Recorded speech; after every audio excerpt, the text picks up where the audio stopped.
அதிகாரம் வெளிப்படுத்தின விசேஷம் சொல்லுது, புதிய எருசலேமினுடைய அஸ்திவார கல் யாரு? 14வது வசனம் வாசிங்க. நகரத்தின் மதிலுக்கு 12 அஸ்திவார கற்கள் இருந்தன. அவைகளின் மேல் ஆட்டுக்குட்டியானவருடைய 12 அப்போஸ்தலரின் 12 நாமங்கள் பதிந்திருந்தன. அப்ப அஸ்திவார கல் யாரு? அப்போஸ்தலர்கள். மூலைக்கல் யாரு? அதுக்கு மேல இருக்கிற கல் யாரு? நாம. இப்படித்தான் ஒரு கல்லின் மேல் ஒரு கல் வைத்து கட்டப்பட்டு வருகிறது. இதுதான் 2வது ஆலயம். நீங்களும் நானும் தான் அந்த ஆலயம். மூலைக்கல்லா இயேசு கிறிஸ்து, 12 அப்போஸ்தலர்கள் தான் அஸ்திவார கற்கள், அதுக்கு மேல ஜீவ கற்கள் நாம். அப்படி கட்டப்பட்டு வருகிறதுனா இந்த ஆலயத்தினுடைய ஸ்பெஷாலிட்டி என்னன்னா, ஒரு கல்லின் மேல் ஒரு கல் வைத்து கட்டப்படுகிறது முதல். அப்ப இயேசு கிறிஸ்துவ மூலக்கல்லா வச்சுட்டு அப்போஸ்தலர் அப்படியே அடிக்கிட்டு அதுக்கு மேல நம்மளை அடுக்கிக்கிட்டே வரார். அப்ப இந்த ஆலயத்தினுடைய மிக முக்கியமான ஸ்ட்ராங் என்னன்னா, இதனுடைய அடையாளமே ஒரு கல்லின் மேல் ஒரு கல் வைத்து கட்டப்படுவது. அப்ப ஒன்றோடு ஒன்று எப்படி இருக்கும்? இணைஞ்சு இருக்கும். இது ரெண்டுத்துக்கு நடுவுல என்ன பூசுவாங்க? சாந்து பூசுவாங்க. அப்படிதானே? சாந்து பூசுவாங்க தானே? இந்த இணைக்கிறது யாருன்னு கேட்டீங்கன்னா ஆவியானவருடைய வேலை. இவர் என்ன பண்ணாரா? நோவா பேழையை கட்டும் போது உள்ளும் புறமும் என்ன பண்ணாரா? கீழ் பூசினார். இப்ப நீங்க உள்ளும் புறமும் என்ன பூசி இருக்கிறீங்க? சாந்து, சிமெண்ட் பூசி இருக்கிறீங்க. ஒரு ஆலயத்துக்கு எல்லாம் கல்லை வச்சு கட்டிட்டு ஒவ்வொரு கல்லுக்கு நடுவுல என்ன வச்சிருக்கிறோம்? சிமெண்ட் வச்சிருக்கிறோம்.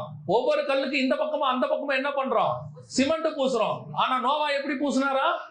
கீழ் பூசினார். அதோட அர்த்தம் என்ன? பரிசுத்த ஆவியானவர் உங்களுக்கும் எனக்கும் நடுவில் இணைக்கிறவராக இருக்கிறார். முன்னும் பின்னுமாக மூடி இருக்கிறார். அதனாலதான் ஆசாரிப்பு கூடாரத்துல சித்தி மரத்தினால் நீ ஒரு என்ன செய்ய, ஒரு மேஜை, ஒரு உடன்படிக்கை பெட்டியை செய்து அதை சுத்தி எண்ணத்தை போட்டு மூடு, பசும் பொன்னினால் மூடு. அதோட அர்த்தம் என்ன? நம்ம மேல பரிசுத்த ஆவியானவர் மூடி இருக்கிறார். ஆனா இந்த மூடி இருக்கிறதான இந்த ஆலயம் இருக்குது, இவ்வளவும் சாந்து போட்டு மூடணும்னா, இவ்வளவும் நடக்கணும்னா ஒரு கல்லின் மேல் ஒரு கல் வச்சு முடிச்சாதான் அது பூச முடியும். புரியுதா உங்களுக்கு? அப்ப இந்த கல்லெல்லாம் ஒத்துமையா ஒரு கல்லின் மேல் ஒரு கல் இருந்தாதான் ஆலயம் உருவாகும். அப்பதான் ரெண்டு பக்கமும் சாந்து வச்சு பூச முடியும். 4 கல்லு நான் இந்த கல்லோட இருக்க மாட்டேன், 2 கல்லு நான் இந்த கல்லோட இருக்க மாட்டேன், பிரிச்சுக்கிட்டு போயிட்டா என்ன ஆகும் பாருங்க. அப்போ ஆலயம் என்னவாய் மாறிடும்? குறைவுள்ள ஆலயமாய் மாறிடும். நடுவுல ஒரு ஓட்டை இருக்கும். இந்த ஒரு ஓட்டை போதும், பாம்பு பூச்சி எது வேணாலும் உள்ள வந்துடும். புரியுதா உங்களுக்கு? அப்ப இது எல்லாம் உள்ள வராம இருக்கிறதுக்கு தான் நம்ம என்ன பண்ணி வச்சிருக்கிறோம்? கல்லு போட்டு பூசி இருக்கிறோம். இந்த ஜன்னல் வச்சிருக்கிறோம், ஜன்னலையும் கம்பி போட்டு பூசி இருக்கிறோம். அந்த கம்பி வச்சுட்டு மேல கண்ணாடி போட்டு மூடி இருக்கிறோம். காரணம் என்ன? எதுவும் உள்ளே வந்து விடாதபடிக்கு. அப்போ முழுவதுமாக இது ஒரு கல்லின் மேல் ஒரு கல் வைக்கணும். இதோடைய மிக முக்கியமான விஷயம் என்ன? இந்த ஒரு கல்லின் மேல் ஒரு கல் வைத்தாதான் நாம் சுத்திலும் கீழ் பூச முடியும், சுத்திலும் சாந்து பூச முடியும். இது முழுவதுமாக ஒரு என்னவை மாறும்? ஆலயமாய் மாறும். வாசி அப்போஸ்தலர் நடபடிகள் 2ஆம் அதிகாரம் 1-2 வசனங்களை வாசி. பெந்தெகோஸ்தே என்னும் நாள் வந்தபோது அவர்கள் எல்லாரும் ஒருமனப்பட்டு, இதான் ரொம்ப முக்கியம். ஒரு ஆலயம் உருவாவதற்கு ஒரு கல்லின் மேல் ஒரு கல் என்பது என்ன? அத்தனை கல்லும் சேர்ந்து ஒரு ஆலயமா மாறி இருக்கு. அத்தனையும் சேர்ந்து ஒரு சுவரா மாறி இருக்குது. இப்ப என்ன கேக்குறாங்க? இந்த சுவர் கட்டியாச்சா, கட்டியாச்சா, சைடு சுவர் கட்டியாச்சா, அப்படிதான் கேக்குறாங்க. என்னைக்காவது கேட்டுருக்காங்களா? இந்த பக்கம் இருக்கிற செங்கல் எல்லாம் வச்சு முடிச்சாச்சா, அந்த பக்கம் இருக்கிற செங்கல்லாம் வச்சு முடிச்சாச்சா? இல்ல. எத்தனை செங்கல் சேர்ந்தாலும் அது ஒரு சுவர், எல்லா செங்கல் சேர்ந்தாலும் அது ஒரு ஆலயம். அப்போ ஒரு ஆலயத்தினுடைய மிக முக்கியமான அமைப்புக்குள்ள புதைஞ்சிருக்கிறதான ரகசியம் என்னன்னா, இவை எல்லாம் ஒரு மனதோடு கூட ஒரு இடத்தில் கூடி வரும்போது அங்கே சாந்து பூசப்படும், முழுவதுமாக மூடப்படும். அவர்கள் எல்லோரும் ஒருமனப்பட்டு கூடி வரும்போது அவர்கள் அத்தனை பேரையும் பரிசுத்த ஆவியானவர் வந்து மூடுகிறார். அப்ப ஆலயத்தினுடைய பிரதானமான நோக்கம் என்ன? ஒருமனம். இன்னைக்கு சபைகள்ல காணப்படாதது, கிறிஸ்தவர்களுக்குள்ளே காணப்படாதது என்னன்னு கேட்டீங்கன்னா இந்த ஒன்னஸ், ஒருமனம் தான். இன்னைக்கு இந்த ஒன்னஸ், ஒருமனம் என்பது சபைக்குள்ள ஆரம்பிச்சு அப்படியே சபைகளுக்குள்ள போய் இன்னைக்கு நாடுகளுக்குள்ள போயிருச்சு. எப்படி சொல்றீங்க? ஒரு சபையினுடைய ஒருமனம் என்பது என்ன? இந்த சபைக்குள்ள இருக்கிற எல்லா விசுவாசியும் எப்படி இருக்கணும்? ஒரு கல்லின் மேல் ஒரு கல். இந்த ரெண்டு கல்லுக்கும் நடுவில் இருக்கிற சாந்து தான் பரிசுத்த ஆவியானவர். அப்ப நாம பரிசுத்த ஆவியினாலே இணைக்கப்பட்டு ஒரே ஆலயமாய் உட்கார்ந்து இருக்கிறோம். ஆனா இங்க கல்லுகளுக்குள்ள ஒரு மனம் கிடையாது. பரிசுத்த ஆவியானவர் இணைக்க பார்க்கிறார். 12 அப்போஸ்தலர்களை 3.5 வருஷம் இயேசு ஒரு மனத்துக்குள்ள கொண்டு வர ட்ரை பண்றார். ஆனா அவங்களால என்ன பண்ண முடியல? அவரால் முடியல. அவரு சிலுவைக்கு போற முந்தின நாள் வரைக்கும் சண்டை போட்டுக்கிறான். சிலுவைக்கு போற முந்தின நாள் அவர் சொல்றாரு, இந்த ராத்திரியிலே மனுஷகுமாரன் ஒப்பு கொடுக்கப்படுவார் அப்படின்னு சொல்லிட்டு போயிட்டு வந்து பாக்குறாரு. சண்டை போட்டுட்டு இருக்கான். அவர்களுக்குள்ள என்ன வாக்குவாதம் தெரியுமா? அடுத்து யார் பெரியவன்? அவர் சாவராருங்கிற பிரச்சனையே அவனுக்கு இல்லை. இப்ப நைட் இவரை தூக்கிட்டு போறாங்கன்ற கவலையே அவனுக்கு இல்லை. அவனுக்கு கவலை என்ன? இவர் போனா அடுத்து யார்? இந்த ஒரு மனம் இல்லாம இருக்கு. இவரும் என்ன பண்றாரு? சீலையை கட்டி அப்படியே காலெல்லாம் கழுவி, எப்பா இப்படிதான்பா இருக்கணும், ஒரு மனமா இருங்கப்பா. இந்த ஒரு மனம் எப்ப வருது? பரிசுத்த ஆவியில அவர்கள் காத்திருக்கிற காலத்துல அவர்களுக்குள் ஒரு மனம் வருது. ஒரு மனம் வந்த உடனே பரிசுத்த ஆவியானவர் வந்துட்டார். இப்ப யோசிச்சு பாருங்களேன், இந்த செங்கல் எல்லாம் ஒரே சைஸா தானே வச்சிருக்கிறாங்க இல்லையா? எல்லா செங்கல் இப்படிதானே வச்சிருக்காங்க. 2 செங்கலை இப்படி வச்சா என்ன ஆகும்? செவர் வருமா?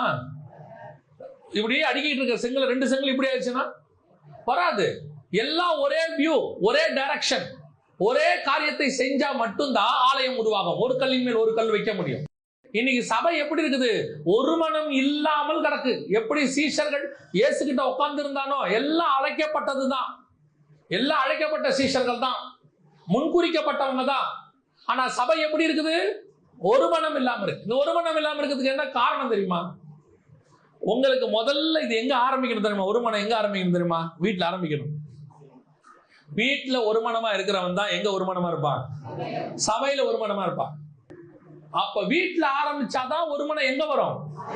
சபைக்குள்ளே வரும்.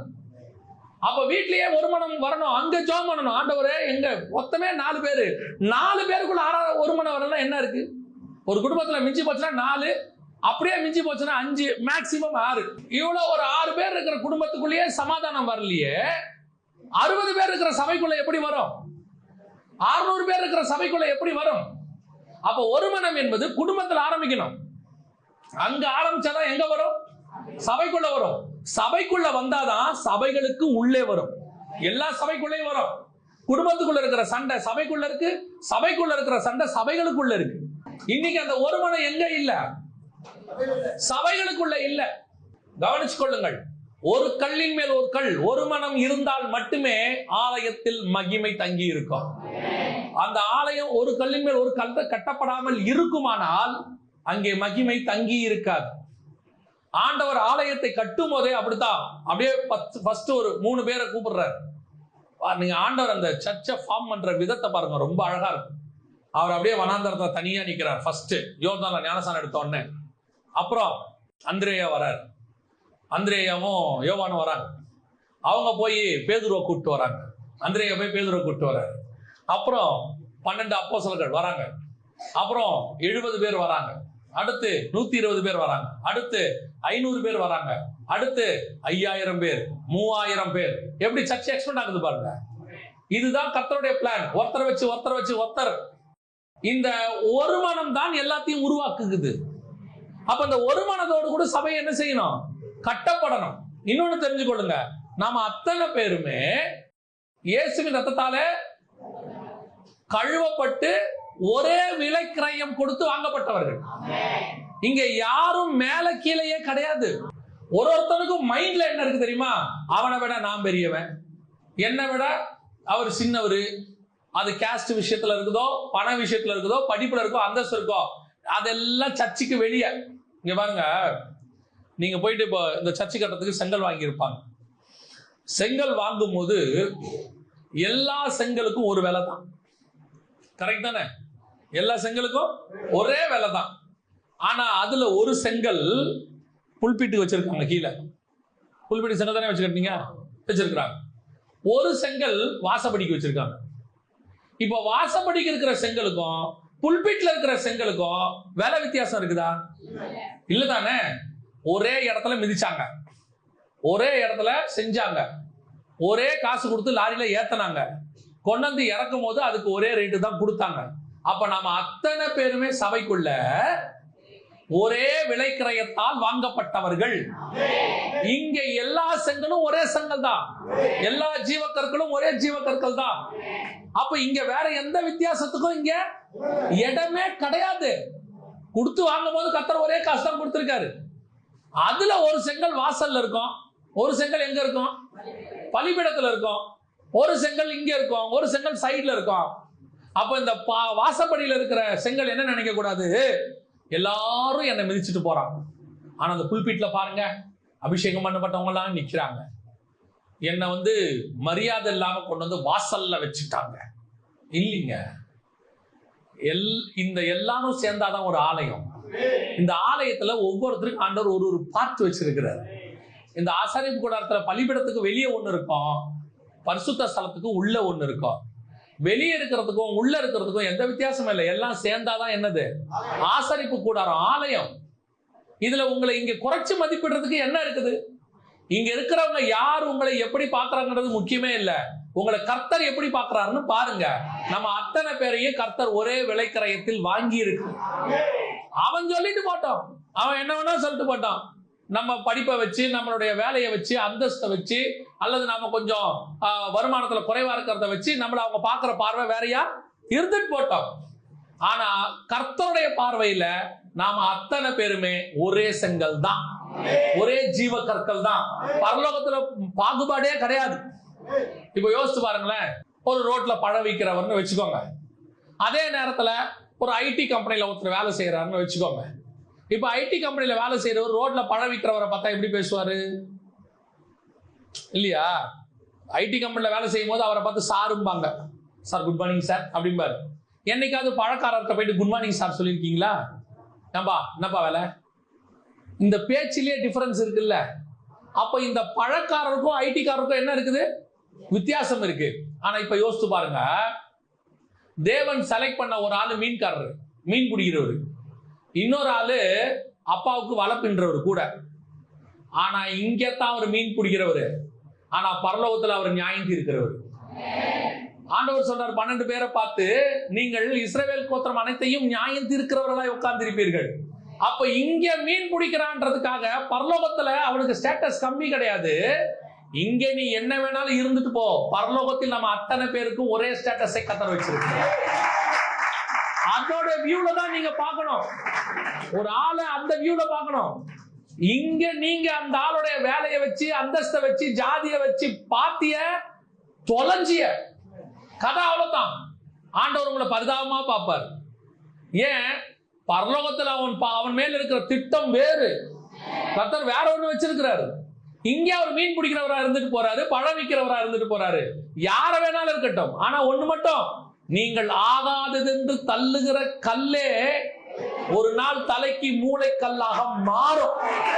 குடும்பத்துல ஆகாதென்று தள்ளப்பட்ட தாவீது இஸ்ரவேலுக்கு தலைக்கல்லாய் மாறினான், ராஜாவாக மாறினான். யாரு உன்னை தள்ளுறாங்களோ உன்னை மேலே உட்கார வைப்பதற்கு கர்த்தர் வல்லமை உள்ளவராக இருக்கிறார். சபைக்குள்ள இந்த பாகுபாடு வரவே கூடாது. அத்தனை பேரும் ஒரே விலை கிரயத்தால் வாங்கப்பட்டவர்கள். இதுல யாருக்கும் எந்த விதமான ஏற்றத்தாழ்வு என்பது சபைக்குள்ள கிடையாது. ஒரு மனம் வரணும், எல்லாரும் ஒண்ணுதான். இங்க எவ்ரிபடி ஒண்ணு. நீ உனக்குள்ள யாரையாவது விட நான் பெரியவன் உனக்கு தோணுச்சு, உன்னை சாத்தா வஞ்சிக்க தொடங்கிட்டான்னு அர்த்தம். சாத்தான் உங்களை என்ன செய்ய தொடங்கிட்டான்? வஞ்சிக்க தொடங்கிட்டான்னு அர்த்தம். உன் பக்கத்துல உட்கார்ந்து இருக்கிறவரு யாரும் கிடையாது. அவர் இந்த வியாபாரி உள்ள கிடையாது, அவர் இந்த ஜாதிக்காரு உள்ள கிடையாது, அவர் இந்த ஊர்க்காரரு. சபைக்குள்ள ஊர் பெருமை எந்த பெருமையும் கிடையாது. உன் பக்கத்துல உட்காந்துருக்கோம் யார் தெரியுமா? என்னை போல இயேசுவின் ரத்தத்துல கழுவப்பட்ட ஒருத்தன் என் பக்கத்துல உட்காந்துருக்கான், அவ்வளவுதான். என் பக்கத்துல உட்காந்துருக்கணும், என்னை போல இயேசுவின் ரத்தத்துல கழுவப்பட்ட ஒருத்தன், அவ்வளவுதான். இந்த எண்ணம் மட்டும்தான் இருக்கும். அப்பதான் அந்த சபை ஒரு கல்லின் மேல் ஒரு கட்டப்பட்ட சபையாக மாறும். அந்த சபையில தான் கர்த்தருடைய மகிமை பெரியதாய் இருக்கும்.